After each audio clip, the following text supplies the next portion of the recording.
Cinphomaniac is full of spoilers. If the movie's there in the title, we're probably gonna say everything that happens in it. So don't fucking listen if you don't wanna know. He's not the Santa Claus, beat him with a stick. Lock him up for 90 years, see what makes him tick. He's not the Santa Claus, see what we will see. Lock him in the cage and then throw away the key.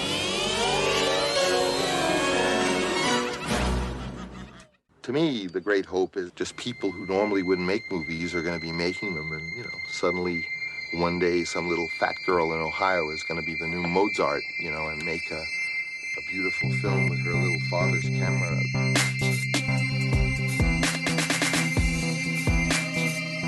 To me, the great hope is girl in Ohio is going to be the new Mozart. To me, the great hope is people who normally wouldn't make movies are going to be making them. To me, the great hope is Ohio is going to be the new Mozart. To me, the great hope is people who normally wouldn't make movies are going to be making. To me, the great hope is one day some little fat girl in Ohio is going to just be Mozart. Normally wouldn't make movies in Ohio is making the new Mozart. Just people who normally wouldn't make the Mozart be making. To me, the great hope girl in Ohio is going to make a Mozart beautiful film with her little father's camera recorder, and for once the so-called professionalism about Mozart destroyed forever, and it'll really become an art form. That's my opinion. So here it is, their big Christmas episode. You ready for this? Christmas episode! Very exciting. I'm pretty sure I've had this list for like my whole life, though. I don't know if it's ever really... I love the sound of that. That's kind of what I want to hear. I don't know if it's ever really changed. My top five. Yeah, so that's an interesting place to start, just to say, because, We're talking about our top five only, right? We're not doing really honorable mentions. Well, really? I have honorable mentions. You don't really have a list of honorable mentions. That's perfectly fine, because I'm sure there would be some... As soon as we mention it, then it's been mentioned. Yeah. So just, if something comes to your mind, you can mention it.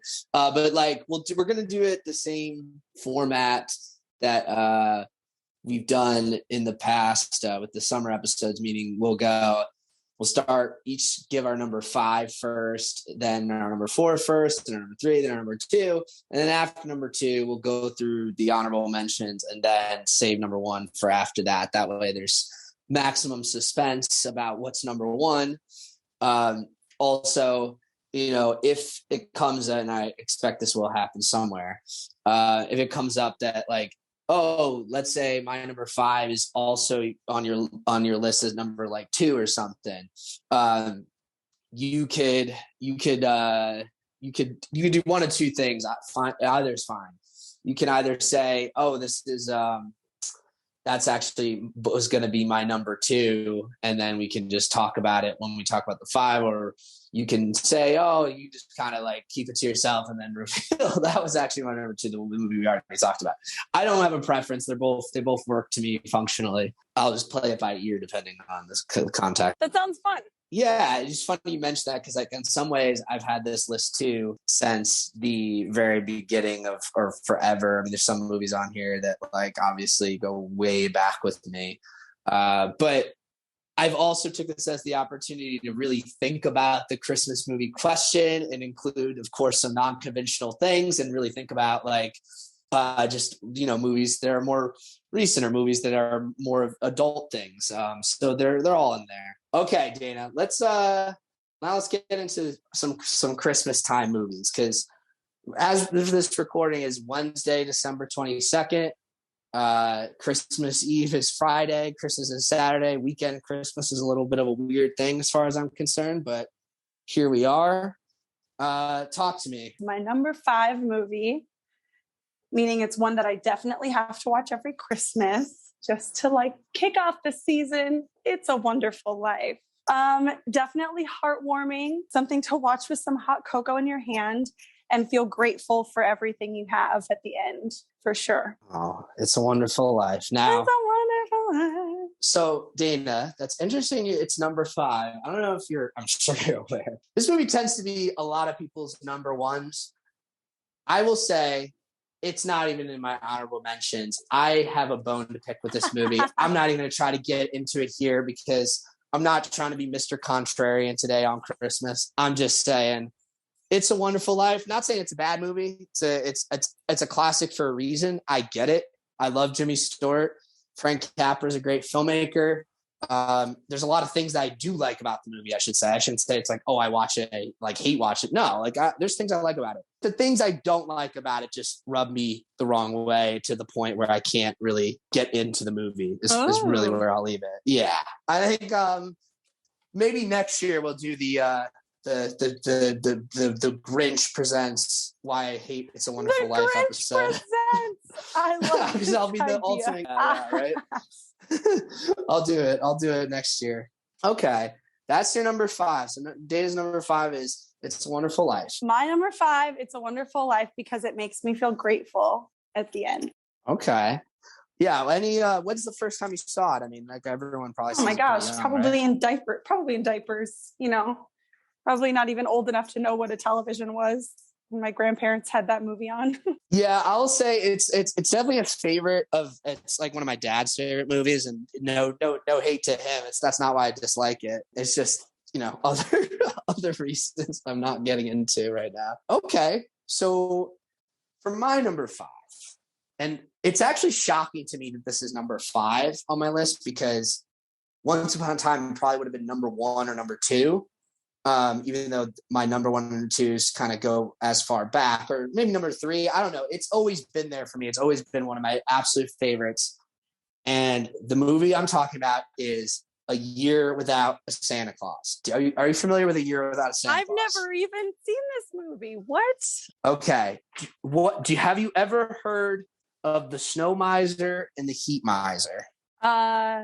No. I've heard of the Cheer Miser. He's Mr. White Christmas. He's Mr. Snow. He's Mr. Icicle. He's Mr. Ten Below. They call me Snow Miser. Whatever I touch, da-da-da-da-da. Turns to snow in my clutch, da-da-da-da. He's too much, ba-dum-bum-bum. Ba-da, ba-dum-bum-bum. That's this the Snow needs Miser to happen song. more often. Yes. Yes. Would you want to hear the Heat Miser song?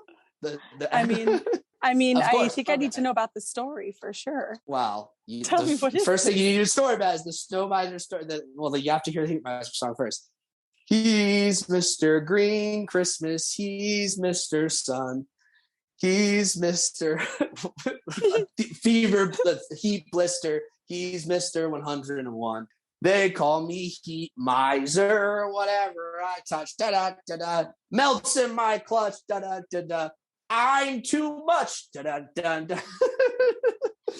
I never, there's a whole verse there, too. I know all the words, don't worry. Bravo! Now, for context, because I'm shocked. If those songs didn't ring a bell, you definitely have not seen this movie. So that's why I say, otherwise I wouldn't have. This is a film. It's a stop motion, was it Raskin and Bass? One of those movies, just like Rudolph the Red-Nosed Reindeer and Santa Claus is Coming to Town. Right. Right. So it's a 1960s TV special movie. This is going to be a through line because, shocker, I have a few more of these movies I'm going to talk about today. I won't say where. But this film and these films are films that I was obsessed with as a kid. But I honestly, what my least favorite ones are? The ones everyone likes. I fucking don't like Rudolph. I don't like any of these. I don't know. Well, I mean, it's not bad. I just don't give a crap about it. I like the weird ones. Okay. I like the very weird ones. In fact, I'll just get into it. I'll list them all off since they're in my honorable mentions. But before I do that, let me just give you a little bit more on A Year Without Santa Claus, since you really haven't seen it, I take it. And by the way I would see all these films, as I'm sure a lot of people did of my generation, is they used to always play on ABC Family, now Right. Freeform, those 25 Days of Christmas, whatever, marathons. And I used to watch the TV guide, like the guide feature, like a hawk, to look for this movie every year. I'd be like, because I needed to watch it not once, not twice, but anytime it was on, if I could, I would watch it. I used to like get annoyed if my parents made me go do something when it was on. Like I was like, and I, eventually we had DVR, so I could do that. But still, it was like I needed to see these movies. Like, and even these movies coming out on DVD was not something that happened till late. And I still don't have them that way. A Year Without Santa Claus was always my absolute favorite of these movies, almost instantly, and it's in part the whole Heat Miser Snow Miser song, which I'll get into those characters who they are in a second. But the premise of the film, you might argue it's a sequel to Santa Claus is Coming to Town, the famous one. But it's basically Santa, and he feels like no one cares about Christmas anymore. So he decides he's not going to go do the Christmas stuff this year. And Mrs. Claus is like, that's bullshit. So she sends these two little elves, Jingle and Jangle, I think, to this city that I think is supposed to be someplace in California. But it's weird with the timeline because I think it's supposed to take place like in the 19th century. It's weird. So it's very strange that way. But they go down there and everyone's like, it's too hot for Christmas, blah, blah, blah. So they conclude, the way we'll get people into the Christmas spirit is if we make it snow, but it doesn't snow in California. They just call it the South, which is weird because, sometimes they make it seem like it's like they're in Georgia or something, and other times it's like not, but it's all over the place. So they're like, it can't snow in the South because Heat Miser will never allow it, right? So they go so there's two brothers, Heat Miser and Cold Miser. They actually go to Cold Miser first, and these are these two magical beings. One represents ice and snow, and one represents heat and fire, right? And their designs, these character designs, the designs of these puppets. If you've never seen it, I recommend you look it up or just watch the damn movie, Dana. The designs are incredible. They have these little minions who are like these little mini-me clones of them. Super weird. Who sing the songs with them and stuff. And their mother, because the whole thing is, Snow Miser is like, I can't make it snow in the South unless Heat Miser will let me. But that stupid idiot, they hate each other, they're brothers that hate each other. So they go to Heat Miser. He's like, no way, I'm never giving in to my brother. Blah, blah, blah. So they're like, Mrs. Claus tells the elves, the only way we're going to get this done is we go above their heads, go to their mother. And they're like, don't go to mother. So they go to their Mother Nature, who's green, of course. Oh, wow. This looks so familiar to me. The puppets look so familiar. Well, I'm just looking at what the characters look like. Yes, you should. It's Heat Miser's design with his flame, fro. There's something that says amazing. A Miser Brothers Christmas, and then A Year Without a Santa Claus. Miser Brothers Christmas is a spinoff that came later. I've never actually seen it. I've heard it's not I don't know about it. Let me put it that way. But yeah, A Year Without Santa Claus, I just love it. I love, as you'll see as the trend here, I love weird Christmas and I love cynical Christmas. And A Year Without Santa Claus is both, and I love it. And that's the thing with these old stop motion specials is the ones that everyone knows that everyone are the very normie ones. And they got very weird with all the ones they made after that. A Year Without Santa Claus is one of those. So dipping into my honorable mentions just to get these movies out of the way, I guess. Obviously, I do like Santa Claus is Coming to Town. That's the normie one I like, but it's What I prefer is Jack Frost and Rudolph's Shiny New Year and Rudolph and Frosty's Christmas in July. Well, not the Michael Keaton Jack Frost, to be clear. The stop motion Jack Frost. The stop motion, the claymation Jack Frost. Yeah. That's what I'm talking about. You seen that one? Yes. I'm not surprised it's probably made by the same people, right? It gets very weird with they're all made by these guys. It gets very weird with because that's the other thing I like about these movies. They get really into this Eastern European or Scandinavian, a little bit of both here and there, depending on which one you're talking about, pagan mythology. And that's what's kind of subversive about them is because obviously they're made for American children on American TV with their very Christianized version of Christmas, right?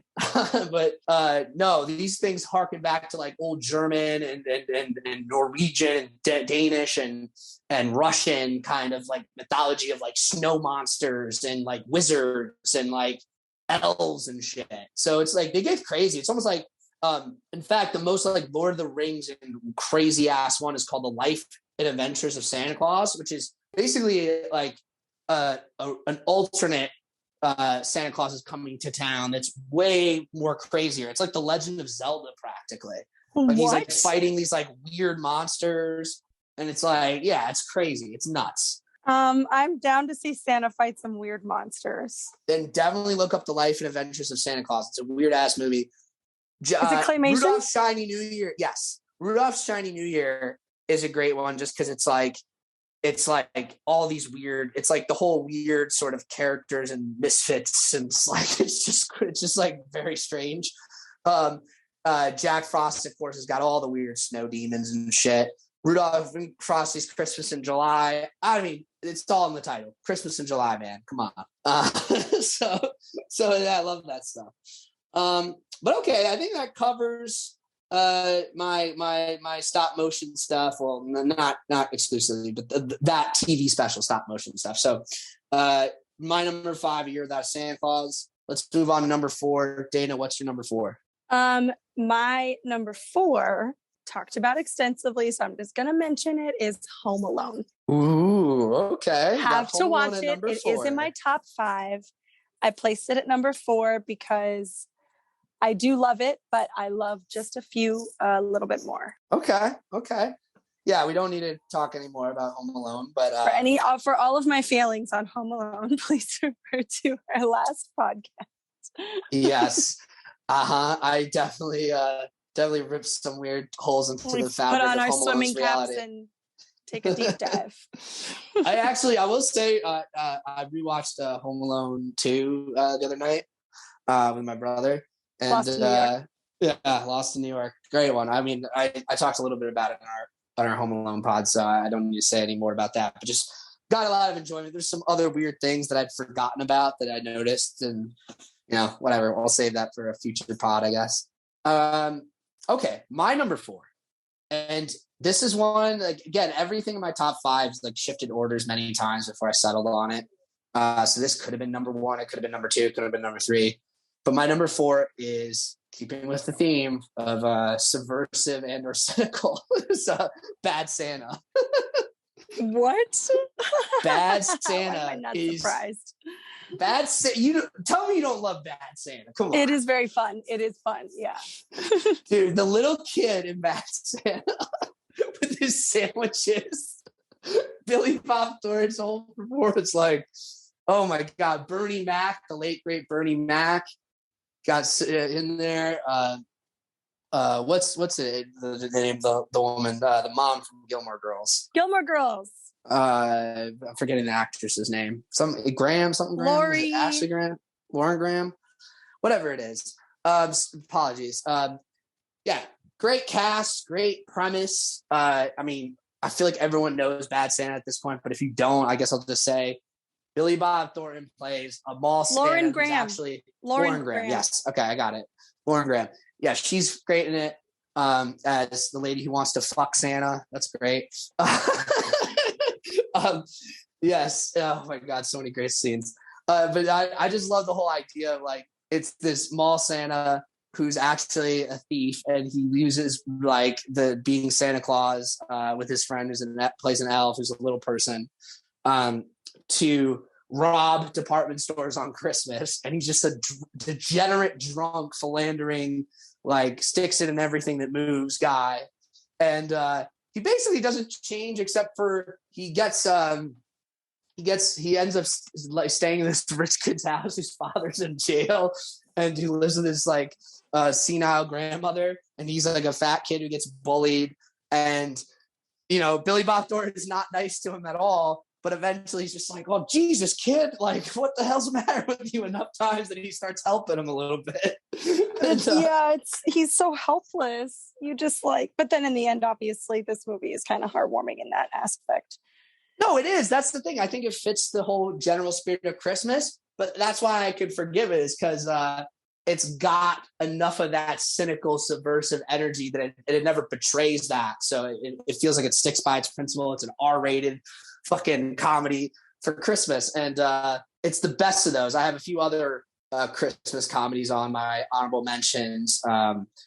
I'll get to those in a second, but I'll just say that with Bad Santa, one of the more interesting details is the involvement of the Coen brothers in the movie. Oh, yeah. They I think were they producers? I believe they were producers on it, and then might have like helped put some of the story together. It's very funny. They had a relationship with Billy Bob. You know, they made The Man Who Wasn't There, which is another great film we'll have to talk about sometime. But yeah, great film, Bad Santa. That's the one of the R-rated or Christmas comedies that made it into my top 5. I guess for the honorable mentions, I'll kind of start at the bottom and work my way. Well, this one's not R-rated, but obviously, and excuse me if Dana, if this is in your top 5, you don't have to spoil it here. But an honorable mention I would give is, or if any of these are in your top 5, not to spoil that here. But Elf. I know Elf is a movie a lot of people love. I like it enough, but it's not like something. If it's like on, I won't usually watch it. I'll just be like whatever. But I don't knock it. But then there's Chevy Chase, National Lampoon's Christmas Vacation. Again, another film. It's okay. I'll watch it. It can be fun, but not my favorite. Now, a more recent movie that's probably by all metrics not good, but I actually do like, and if it is on, maybe I'll watch it tonight or something, is Office Christmas Party with Jason oh my Bateman gosh, and that was TJ actually Miller. super fun. That was a I very enjoyed fun it. movie. I enjoyed it. I did enjoy it. I remember I did too. saw I it in did theaters, too. yeah. Yes. Oh, I didn't see it in theaters. I only saw it like recently, probably like 2 weeks ago or 3 weeks ago. Oh, really? For the first time? Because it was streaming on something.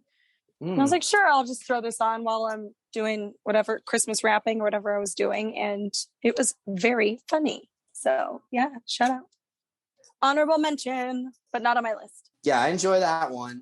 It's a very similar vibe movie that came out a couple years before that.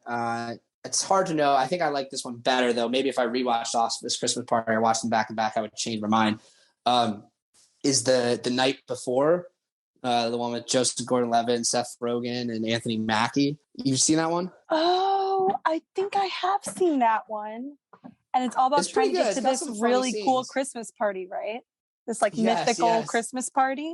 Yes, absolutely. That was it's a pretty great cool movie, actually. It's sort of like a feel of like Get Him to the Greek feel. It's very, I mean, obviously it's a lot. It's got a lot of the same people. If Get Him to the Greek had the same, and like was around Christmas. Yes, exactly. Very much that vibe, and that's a good pitch for sure. Oh, and the mother of the R-rated Christmas comedies, and the one that I wanted in my top 5 list, but I had to knock it out. The Harold and Kumar Christmas, the very Harold and Kumar Christmas. I love that movie. I don't know if I've actually seen the Harold and Kumar Christmas movie now that I think of it. Oh, if you haven't, check it out. It's like the end of the Harold and Kumar trilogy, man. Yeah, I've not seen it. It's the No Way Home of Harold and Kumar. It's great. No, for real. It's like the whole relationship just like hits its ultimate test, It's great. That was a good one. I think it went out on top. I don't think we'll ever get a 4th Harold and Kumar, so it'd be cool if we did, but if that's where it ended and ended with a nice, cool Christmas holiday adventure with all its R-rated fun, I have to say I'm satisfied. So there's some great part. Like I feel like Office Christmas Party and The Night Before, which both came afterwards, borrowed a lot of shit from Harold and Kumar Christmas. Let me put it that way. Okay. I feel like that's probably what got those movies greenlit even a little bit. But no, those are the R-rated Christmas fun films. That's that. We can move on to our number 3s. What's your number 3, Dana? My number 3 Christmas movie of all time is The Santa Claus. The Tim Allen Santa Claus? The Tim Allen E on the end? The Santa Claus? Yes. I love that movie. It's so cute. And you're talking about the first one, not the second or no, the not third. the second, not the third. Those don't need to be brought up as much as the first one. Okay. It's so cute. The idea of elves looking like little kids, but they're like 600 years old. I think this was the first time that I had seen that concept. And I was like, whoa, that little girl elf Judy is like 1,000 years old, but she looks like me.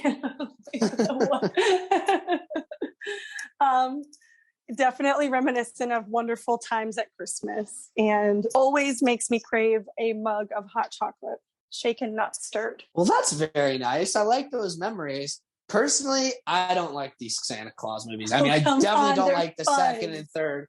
The second and third, especially the third, like, I mean, all three of them, but especially the second and third creep me out. Like, they creeped me out as a kid. They definitely creep me out now. Like, I just don't like the weird, like transformation. It's like body horror practically. It's like David Cronenberg, but not cool. I don't like it. It makes me very uncomfortable. Like, body snatchers in a interesting holiday way. Yeah, it's weird. It's just a weird, because again, I saw these movies like how I saw the stop motions on these like TV marathons, and they would play them a lot because they were popular. They came out in the 90s, and like, I was just like, I don't know about this, man. I don't know about it. And in general, like, Tim Allen's not a guy I tend to really like that much. I'm not like, I mean, he's obviously around a lot in my growing up, but like, I just don't, he's always been like. I loved him in Home Improvement. Obviously could not live without him as Buzz Lightyear, and Galaxy Quest. You'll have to live without him as Buzz Lightyear now, because now Chris Evans is Buzz Lightyear. Wait, what? You didn't see this Buzz Lightyear trailer for the Buzz Lightyear solo film? No. I mean, technically, look, Tim Allen got to play Buzz Lightyear very and he recently probably doesn't in Toy Story like 4. And Toy Story 4, yeah. But still. Yeah, and I don't know if they'll ever make a proper Toy Story 5, but like, the way I think Disney is handling it is like, we're done with, until further notice, we're done with Toy Story, or at least Toy Story with those specific characters now. So what we're doing is the Buzz Lightyear movie is actually like, what if all the Buzz Lightyear toy stuff, like that world, like what Buzz essentially thinks he is in the beginning of Toy Story 1, but like real. Like, you got to see this trailer if you haven't seen it. But it's Chris Evans voicing Buzz Lightyear now. So it's like Captain America Buzz Lightyear. And they even rip off a lot of the same shots from Captain America with him looking at the suit and the mirror reflection. It's like come on. Sure. Bro. They're turning Buzz into Captain America. That's what they're doing. Like, for space. I don't know. It still makes me, I still love the Santa Claus for what it is. It's a cute family feel-good movie that has, I mean, Judge Reinhold is cute in it too and funny. The lore of it is what I like. I like this idea that Santa's not like one guy, but that when you get too old, it passes to somebody else. Because then it makes it like, I mean, not that any of it's believable, but as a kid, you're like, oh, that makes sense, Well, it's funny you mention that, because that's what, in theory, I would like about it. But that's exactly why I don't like it, because I love Santa Claus lore stuff. I mean, that's why I love A Year Without Santa Claus and the Life and Adventures of Santa Claus and all these weird, creepy stop motion things I was talking about, and some of the other things I might even mention. But I don't like the Santa Claus version of it. Like, that version of it, I don't like the idea of Santa Claus being multiple people. What is that? That's bullshit. It's one guy who's like fat and like thousands of years old and is like, I don't know, like, there's a lot of weird stuff in Santa Claus, I'll say. I don't know if I want to get into it. If he was thousands of years old, would he get that same brain disease that the Eternals get when they're too old? Oh shit, what if Santa Claus was an Eternal? That's actually a dope fucking idea. And he gets the brain disease where he can't remember stuff. He gets the brain scramblies. And dude, don't be surprised when we literally get that in Eternals like 3 in a couple years, or like Eternals Disney Plus Christmas special. They've already got it, because that one Eternal, Pip or whatever, I don't know if he's an Eternal, but he's like the sidekick of Harry Styles' character. Like, I don't know. That's like, he's basically like a little elf troll guy, so they're already pretty close. Or maybe Santa Claus in the MCU is just Fat Thor. That would make a lot of sense too. Yeah. This beer drinking. That makes sense. See, that body transformation worked for me because it happened off screen. I didn't have to watch it happen weirdly over a movie like it was a Cronenberg movie, but just not interesting. Anyway. So my number 3 Definitely an outside of the box pick. I didn't even necessarily think of it as a Christmas movie until I thought of it, but it definitely is. It's even on Criterion's Christmas movie playlist. Is Metropolitan, the Whit Stillman film. Have you ever seen Metropolitan, Dana? Metropolitan? Yeah, it's I would name people in it, but it's mostly actors that few people have really heard of unless they're deeply familiar with these movies. So Whit Stillman, this filmmaker, I don't think I've heard of this. He makes this movie Metropolitan and ends up making two other movies in the early to mid 90s that are kind of like sequels to it in a sense. Like they kind of make this little trilogy, and they're all about like these upper class white New Yorkers who are like basically like having long form conversations about like politics or academics and like also just dating. And it's like they're kind of like very unconventional, very kind of like overly literary and nerdy rom-coms in a way. Like Metropolitan for sure is that. I think Barcelona is probably the most traditional rom-com of the group. And then the third one is The Last Days of Disco. And that's the one that has Chloe Sevigny and Kate Beckinsale in the leads, which if you have not seen that film, Dana, I highly recommend you do. Have you seen that one? Say the name of it one more time. The Last Days of Disco? Yes. Oh, okay. So this film is kind of like, you can think of it as like a sort of some of the actors playing different characters, but then in a way like almost like they're variants. And it's hard to explain how continuity works in these movies. Not that it really matters. Metropolitan, it's about debutante balls and like coming out season. Are you familiar with these concepts? Sure. Yeah. It's not something I don't really know much about it other than through Metropolitan, really. But basically, the idea that like these like wealthy Manhattan girls have like these balls where it's supposed to be like I will be like escorted by some suitor and like be shown off to the other. It's sort of like a quinceañera or a sweet 16 type of thing that's announcing that you're eligible to be dated. You're an eligible bachelorette entering the market, and it's like your debutante. Yes, that's quite literally what it is. But like, I feel like in practice, it's so much even weirder than that. Yeah, I mean, it's basically a weird shiny meat market if you think about it. It's the way it's played on the inside of this movie, because these girls, what the movie's about and like what the setting of most of this is why it's like one of these early, I mean not early, but like an early 90s independent film where almost the whole thing takes place in like the living rooms of a few different apartments. And like it's like basically the premise is like after the balls, the girls, they want to just go hang out with guys like in a more casual setting where it's just the young people and they can drink and socialize, right? So it's like, it's basically all the girls throughout the season and like this group of guys they hang out with, like they're all basically people from prep school. Like it's like Gossip Girl. Think of it like that a little bit, but not without any of the lewd shit. But now, some of it. It definitely gets more Gossip Girl as it goes on, weirdly. But you know, they like all get together and hang out, and then they'll like have interesting conversations, literally. And yeah, it's a great film. If you like movies with like great dialogue and like just like sort of, if you're interested in like discussions and looks into like a certain type of world that's like not many people know, but you really get to see it from the inside. It's cool. If you like New York, that's why the reason it's a Christmas movie is because the coming out season is the week between the weeks of Christmas break off from college for these girls and these guys. So it's literally all around Christmas. And it's cool. Like you get all the, they're like, it's interesting. I don't want to spoil the movie because I highly recommend you watch. In fact, I think I might watch it tonight unless I go see The Matrix. But yeah, it's an absolute classic. Okay. What is your number 2, Dana? Because I have to watch it every year, and I really think every one of us has to watch it every year. A Christmas Story. Oh boy. Okay. So Christmas Story, I put it in my honorable mentions.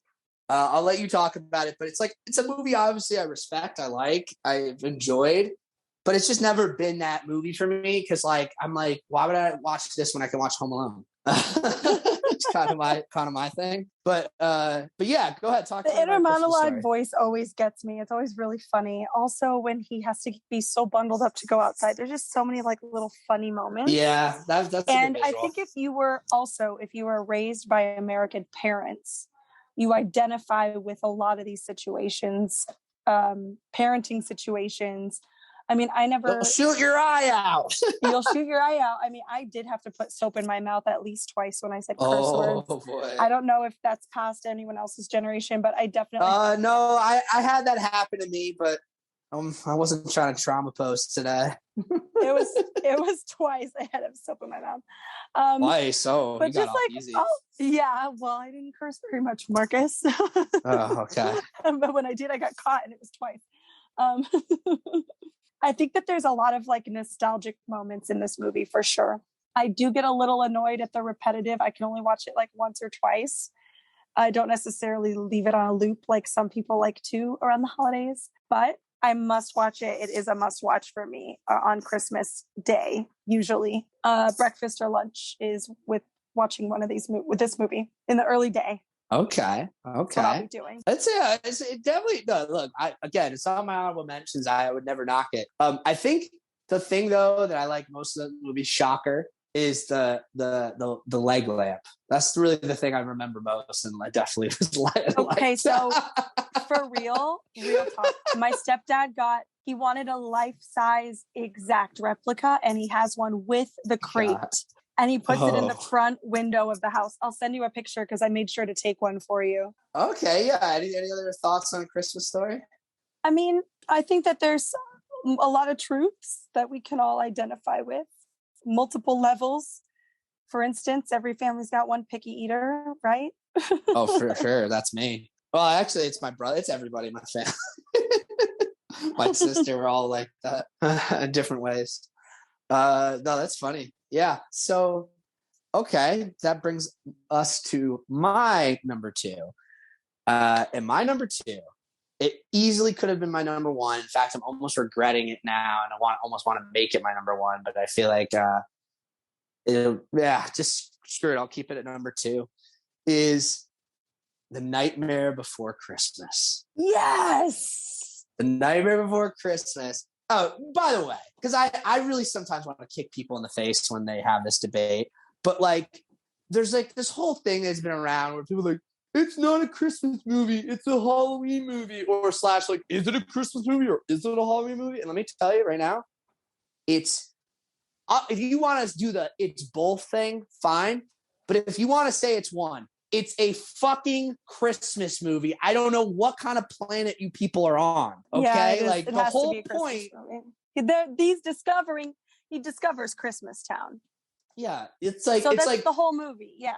The reason it's a Christmas movie to me is not even just anything to do with the plot. It's not anything to do with this argument. The reason it's a Christmas movie is because to me, what the fuck is subversive about a Halloween movie? Nothing. Everything's subversive about it being a Christmas movie. And if it's a fucking Tim Burton thing, the whole point is to be subversive. It's a Christmas movie. Okay. And this is a movie that features the greatest fucking song moment ever. Well, there's a lot of great songs, but the best. Isn't it? It's Danny Elfman, right? Danny Elfman, yes. Who also sings Jack Skellington, yes. They actually just did a memorial concert with, and they had Billie Eilish guest star, sang all of Sally's parts. It was cool. You can check it out on YouTube if you haven't seen it. No, the fucking epic moment of my life that I will forever make this not like a Christmas movie, but fuck it, I should have just made this number one. Well, okay, it's still number two, but we'll revisit this after I say what number one is. I mean, it's probably obvious at this point, but is number two, or sorry, Nightmare Before Christmas, the song I'm referring to is Lock, Shock, and Barrel's Kidnap the Santa Claus. And it's the most amazing thing ever. In fact, I need to watch it like 10 times after I wrap this up because I haven't even watched it. I've been saving it, but like now I just need to get it out because this is a song about kidnapping, torturing, murder, and cannibalism of Santa Claus being the victim. And it's incredible. Like, This is what I live for, Dana. This is what I live for. Kidnap the Santa Claus, put him into bits, put him in a fire, and see if it sings. Yeah. Santa Claus. See what makes him tick. By the way, you know who voices? I forget which is which, but the girl. That's also Sally? Catherine O'Hara. Yeah, well, not Catherine O'Hara is Sally. also voiced by Sally, but yes, she voices both of them. Oh my gosh, amazing. Yeah. So we're keeping it to the hive. We're keeping it to the hive. The Catherine O'Hara rules my world kind of vibe. Even though I don't actually watch Schitt's Creek, which is hilarious about it. But mistake. no, I've seen some of it, but like it's just like one of those things where it's like, at what point am I gonna have to watch this whole thing? And it's like too much sometimes. But I don't need it. I don't need it because I can just watch the old stuff that I like. And when she's the female lead of your number one and number two, because of course my number one, I'll just get it out of the way. My number one's Home Alone, and we already talked about why. But when I think about the Kidnap the Santa Claus songs, I'm like, is that more subvert? Because like when we talked about it, Home Alone, obviously a lot of the stuff I'm saying is extrapolating the subtext of the film, whereas in Nightmare Before Christmas, it is the text. Like it's literally the lyrics for the song. It's the plot of the film. It's all about, fuck it. I just off of what I just said. I don't know. No, I can't do that. I'm torn. I'm torn here. I'm torn here because I want to put Nightmare, but then I'm like, yeah, but Home Alone, like as we talked about, just also is the definitive text, even if it's more the subtext of like what Christmas in America is about. And I can't make the same argument at all for Nightmare on Elm Street. It's really just a fun, twisted romp of like, if you didn't know anything about Christmas, wouldn't you think it was like some horrifying, like dark ritual? Well, just the fact that there's a stranger sneaking in your house. Sure. Yes. While you're sleeping. Oh my God, the scene of him terrorizing all the kids, the opening the boxes and finding like eyeballs and like wolfmen, and like it's so great, like classic like Tim Burton shit with like the weird little kids spread apart eyes and the screaming like like just said everything. There's the weird like snake sock things, like all that stuff. I fucking love it. Oh my God, yeah. And then like the creepy shit with Sally and the doctor. It's so fucked up. Oh my God, I love it though. That's why I love it. It's completely messed up in every possible way.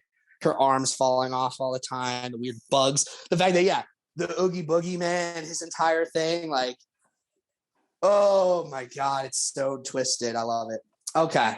And some of my favorite little comedy bits ever, not in the movie, but about the movie. I won't repeat them here, but just thinking about that scene where Jack Skellington walks into a forest and finds all the trees, and why he gets so excited that he has to sing, "What's this? What's this?" So good. That is a fantastic song as well. Let's not. That's the best song. This. I mean, Kidnap the Santa Claus is the best song. I think I told you this, and I wonder. You know what? I'm going to look it up because it is the season, and El Capitan does. It's probably going to be playing it, right? They used to do Nightmare Before Christmas in 5D. Yes, yeah, I know. Which means that it snows on you, and you smell gingerbread, and you feel little tingly bugs on your ankles. It's incredible. By the way, that's not what the fifth dimension is. These people really need to like start thinking. Smell-o-vision is 4D. Yeah, I know. That's also not what the fourth dimension is. It would be better if they call it 5S, like 5 senses. That would make way more sense. The D, as in for dimensions, makes literally no sense. It's the dumbest shit ever. It's me like I'm watching this film in non-linear time and space. Like what? No. Okay. Anyway. All right. So Dana, before we get to your number one, you said you didn't have any honorable mentions? You mentioned both of my honorable mentions already. So really? Which yes. were those? Well, you sort of mentioned it. Rudolph the Red-Nosed Reindeer, you mentioned earlier. The claymation. True. And Nightmare Before Christmas, we just talked about. Okay.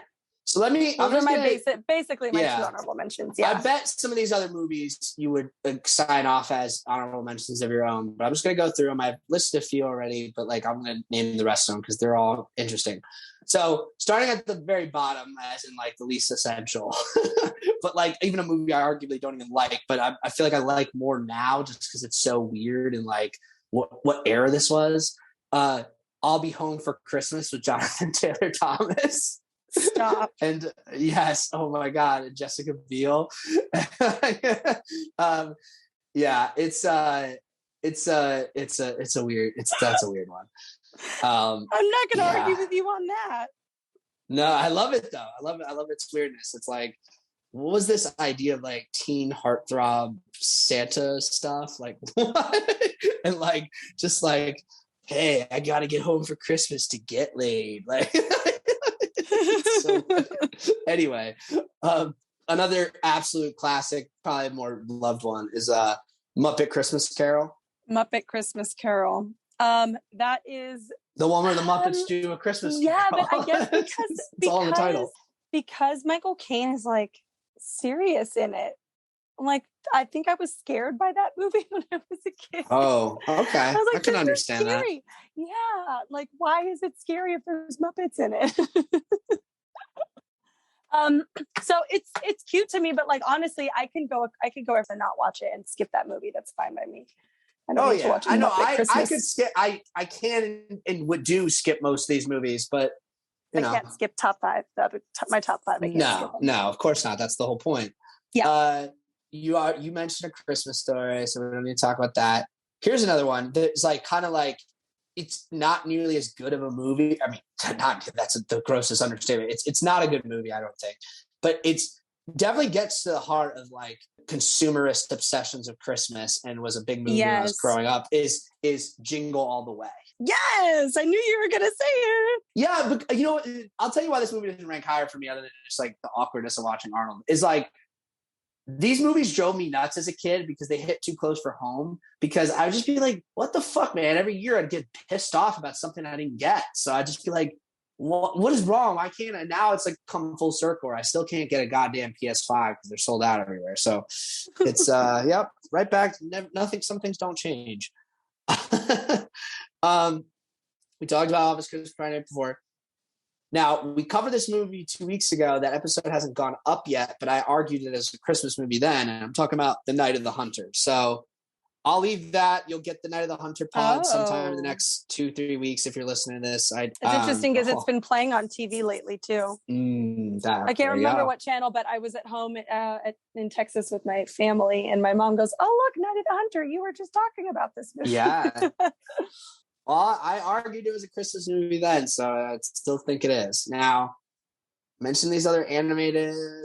Oh, here's a film that is a new film. Just came out this year, not during the holiday time. Most people probably wouldn't think of it as a Christmas movie, but technically the story starts and ends on Christmas, and it is a Christmas folktale, which is The Green Knight. What movie is that? That's the movie, the medieval fantasy film with Dev Patel. It's an Arthurian legend film. Nope, never seen it. I know you haven't seen it. The Green Knight? I talked to you about this movie months ago. I was like, you got to go see it. And you clearly haven't gone out to see it. I'm not going to have to see it. I think it might have got re-put into theaters recently, or either way. It's about Gawain. Yes, yeah. It's jogging your memory now, for sure. It is jogging my memory now, but no, I never got around to seeing this. You should definitely check it out, because I definitely would love to devote a pod or a part of a pod to talking about it. It's a very interesting movie. Let me put it that way. But yeah, it's cool. It's definitely up your alley for sure. Yeah, definitely. Now, here's another Christmas film that, you know, I enjoy, and people like it kind of falls into this category of Christmas action movies, and specifically ones by a certain filmmaker who's known to make them. But Kiss Kiss Bang Bang, the movie with Robert Downey Jr. and Michelle Monaghan and Val Kilmer. Yeah, that's a great movie. Yeah, I love that movie. Kiss Kiss Bang Bang. Yes. Absolute great one. It's a good movie, written and directed by Shane Black, who that's the auteur that I mentioned. Okay, next one on my list is the big Alpha Chad action movie, Christmas movie that people debate, is it a Christmas movie? But I feel like that debate got settled always. I don't even know why it's a question. Is Die Hard. And, you know, a lot of people love Die Hard, are obsessed with Die Hard. I have nothing but love and respect for Die Hard, just couldn't make it into my top 5 with the other movies I wanted in there. Same. Yeah.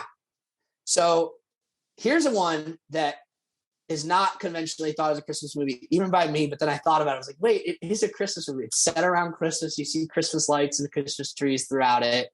And it's obviously a subversive masterpiece, but it's still debatable despite the setting that it qualifies as a Christmas movie, but I'll put it in anyway. Is Eyes Wide Shut, Stanley Kubrick's Eyes Wide Shut with Tom Cruise and Nicole Kidman. Yes. And if we're just going on quality of film, that would have to be number one. But wow, I guess that would be a Christmas movie. It is set in Christmas. Huh. Okay, here's another film, and I mentioned this when we talked about Home Alone. But the film Carol, the Todd Haynes film Carol with Cate Blanchett and Rooney Mara.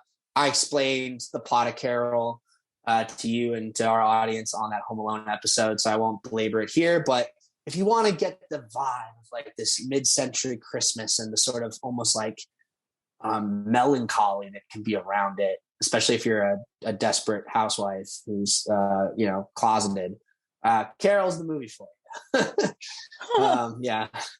Anyway, then the only film on my honorable mention I haven't mentioned yet is, of course, well, I did mention it already, but I didn't acknowledge it as an honorable mention officially. Home Alone 2, Lost in New York, of course. My number one film is Home Alone. So Dana, what is your number one film? I may have mentioned this before to you, and you'll know that I am a big fan of holiday comedies, and one that I never, ever tire of, whether I see it one time or a million times on a loop, is Elf. Oh, Elf's literally your number one. Always. I was wondering. Okay, because I told you not to tell me if it was in your top 5, and I guess, I forgot. Okay. So Elf's your number one. All right. Okay. Make the case one more for honorable mention. I forgot one more honorable mention. Okay, go ahead. I forgot to mention The Grinch, the live action with Jim Carrey. Grinch. Jim Carrey. Because I also love that movie as well. I love it as well. But Elf to me embodies Christmas because he is the character himself is all of us. We're a child, we're a small elf inside, just looking for where we belong and looking for love. And I think the way that this story plays out in that Jimmy Kahn is taught the real meaning of Christmas again. He was on the naughty list and presumably he's not toward the end. And that's really the meaning of Christmas is self-reflection and self-improvement and trying to do well for others, right? So I think that this movie shows all of those things in such a fun, quirky, spirited way. Zooey Deschanel is adorable. The songs are really cute. You have such good imagery. And the fact that it actually legitimately spurred like some children's book that you can actually go get, like the Elf book is a real thing, and never get tired of it. What else? That's it. I love Elf. Okay, one more that's a pretty good case. Fun honorable mention about Elf is that I sometimes will use it when I have anxiety. So like when I got my wisdom teeth pulled, I wore an Elf hat and listened to Elf on my headphones, listened to the movie on my headphones while they were pulling pieces of my head out of my head. Oh man. Yeah. Wow. That's, I can appreciate that. That's a good, it's so good. Yeah. That's a good case. Sometimes I'll just hear candy canes and I'll go candy corns and syrup, the other main food groups. You can't help it. It makes you smile. It's fun. Yeah, none of it will be surprising to people. And this is actually kind of the note I want to end things on because this obviously being our Christmas episode. But I want to give it as a gift to everybody who's been following with this show all year. I've been intending to plan one more episode this year that would be like our best of, but I think we're going to have to delay that because I just feel like I haven't seen enough of the movie still. And like, I don't want to have a lot of catching up to do as well. Yeah. So yes. we'll do that we'll do that. That'll come later. The actual Oscars are not until March, the end of March. So I'm not even really worried about it. There'll be plenty of time to talk. Right, we've got it. time to do watch the Oscar contenders. Yes. Yeah, well, I mean, I kind of like these ideas for this our own end of year awards are kind of like separate and apart from that. In fact, there are a place to give like we know the Oscars ain't picking this, but we will type of thing if we want. But I just it would have been a nice end cap, but I think we're gonna have to wait and. January and February for the most part, I mean, you and I, Dana, will talk about this off camera in terms of like what we may or may not want to otherwise do. But for the most part, I'm going to devote those 2 months to just editing and releasing some of the episodes in the archive, which is even more extensive now because there were things recorded in the last few months that I intended to go up right away that just didn't make it. So there's a lot of content there. Like we're talking hours and hours and hours, including a still yet to be released 7-hour Twin Peaks return podcast. So buckle up, kiddos. Buckle up, kiddos. So I'm like, yeah, I don't think I need to record new episodes unless there's like a sort of like a very obvious thing. I mean, I think other than to do our best of 2021 stuff, but we can do that in January. So stay tuned for that. If that assume that's not going to come on New Year's Eve or anything like that, I'll come after that at some point. But yeah, so that means this is the last thing we're going to record this year and the last thing we'll release this year, presumably. And it's been a crazy year doing this show. So I think our specific picks, even on Christmas movie, a very unified topic, one might say, definitely show the differences in our tastes and personalities. But there are personalities and tastes that people are probably very familiar with if they've been following along since then. So it's fitting that you pick the most unabashedly wholesome final film. Yeah, the ones you can watch with your mom while you bake cookies. So that's what I'm and granted, Home Alone is that to a lot of people, but as I spent 2.5 hours on our pod explaining, I don't look at it that way. and rewatching Home Alone 2 the other night definitely reinforced my take. I'm like, this movie is like Saw for kids. I love it.